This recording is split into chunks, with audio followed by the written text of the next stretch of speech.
Similar to what Dax Shepard said in the movie Hit and Run, what's cooler than an awesome American-built car that has over 500 horsepower, hauls ass like a bat out of hell, and can fit a family of 7 in the back? That being said, I just finished up my shift at the gym, and I got a few goodies in the trunk of my Explorer ST. And I'm heading over now to Dream Garage HQ in West Babylon, New York, to get them installed. How much horsepower am I putting down? Definitely over 500, but now it's just gonna sound a whole lot better. It's no secret that the exhaust on the Explorer ST is quiet as all hell, so I went ahead and put a Borla Exhaust on this car right when I got it. I also chopped off the flex pipes because they were rattling and put some cheap ones that it was just a quick fix for me. But the downpipes and the midpipes are still stock on this car, and they're horribly designed, really taking away some power that could have been gained from it. To fix this situation, I went ahead and bought the CV Fabrication Caga downpipes and the midpipes from Thermal R&D Performance. Although the installation for this is a little above my pay grade. So, I hit up my buddy Peter Lucien at Dream Garage HQ in West Babylon, New York, and he was more than happy enough to help me out over here. Dream Garage HQ is a performance shop in West Babylon, New York. Now, they can do pretty much anything, but what they really specialize in is BMWs and track day builds. In fact, they're actually home to some of the fastest BMWs in the world. On top of that, they have a lot of cool cars over there. You take one step into that shop, and you're just going to be looking around, eyes glaring everywhere, like a kid in a candy store. And if you're lucky enough, you'll even get to meet Enzo, the shop dog slash manager that became my buddy real quick. To start the job off, we're going to take apart the exhaust and lay it on the floor so we can make sure that the mid-pipes kind of line up generally where they should be. After that, we're going to drop the subframe of the car and go ahead and attack the downpipes. Alright, so Mr. Peter, what are we working on over here? We're currently swapping downpipes and a mid-pipe. And yours truly, 2020 Ford Explorer, 2020? Is it 2021. 2021 Ford Explorer ST. So right now we took off the rear section of the exhaust. These are going to get swapped out, and the midsection is going to get swapped out. Right now, to get access to the bolts for the downpipes, they're tucked. They're up in there. So what we're doing, the trick is to drop the rear two subframe bolts. These completely out, trans mount completely out. And then there's two more bolts up here, which looks like, these you keep threaded, but you want to drop the subframe down. Kurtz. They're Kurtz. Yeah, he don't care. So I'm dropping these. Now it'll give you, dropping the subframe will give you now clearance, supposedly, for the bolts. Supposedly. Yeah, so. Because it's Ford. I gotta wrestle it a little bit.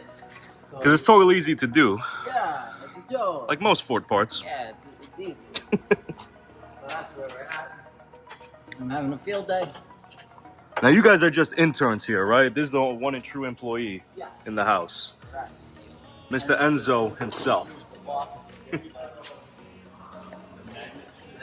As soon as we dropped the subframe, we could see that there is still absolutely zero room to get to the inner bolt that's holding the driver's side downpipe. So what we had to do is actually take off the heat shield that's on the downpipe itself. And over here you could see Peter actually trying to snap the pinch welds off of the bands that are holding on the heat shield to the pipe itself.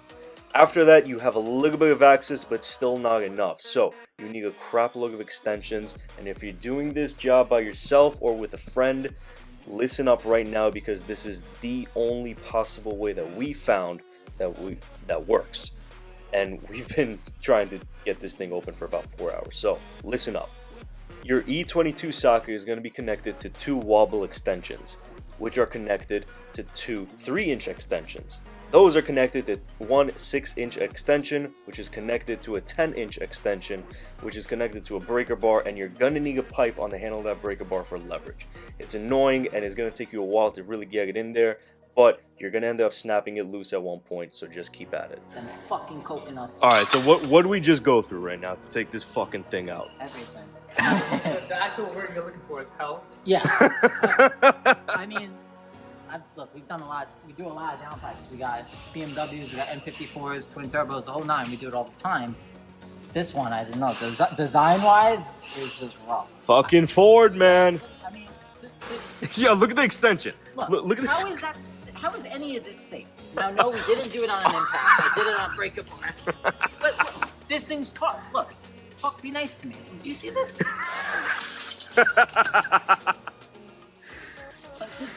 Let's just get them fucking installed. We've been here a little over 4 hours. Huh.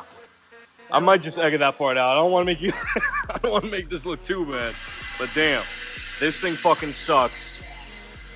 Look how stupid this thing is. This makes no fucking sense. None. We're gonna break this up.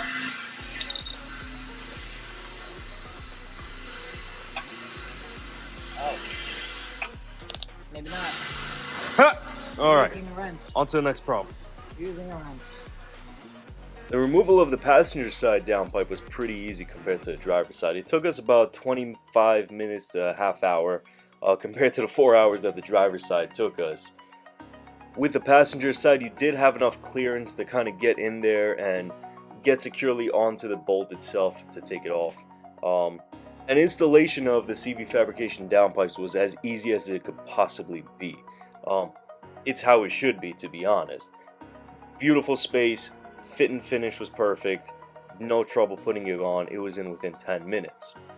The unexpected trouble that we ended up having was with the midpipes. Turns out that the Thermal R&D midpipes don't fit with the Borla Exhaust system. While the Borla Exhaust system is a 2 1/4 inch system, the Thermal R&D pipes are a 2 1/2 inch system.